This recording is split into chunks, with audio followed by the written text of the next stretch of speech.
Hey, what's up guys, Miles here. So I bet some of you guys are watching this video from the comfort of your living room with your cat sitting on your lap. If this is the case, then this video is definitely for you. What I'm going to be sharing with you guys is some of the most common idioms in English with the word cat. So please stay tuned. Yeah, and I think I got one. To let the cat out of the bag means to reveal a secret or a surprise by accident.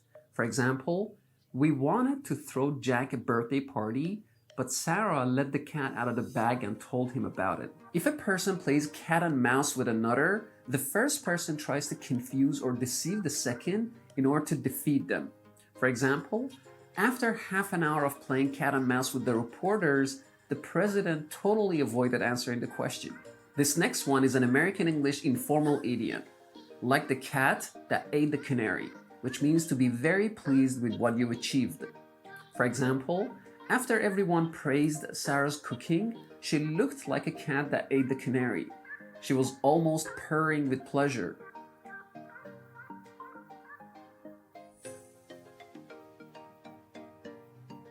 If someone doesn't stand a cat in hell's chance of doing something, they don't have any chance of succeeding. For example, with so many people opposed to Donald Trump's domestic and foreign policies, he didn't stand a cat in hell's chance of being elected. However, he may need to be forced out of the Oval Office. I really like this next idiom.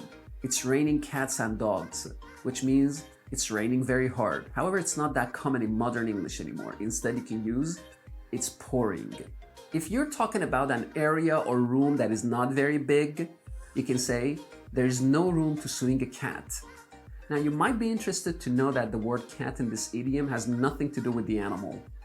Can you guess what it refers to?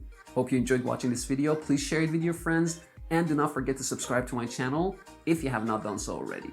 Signing out, Minds.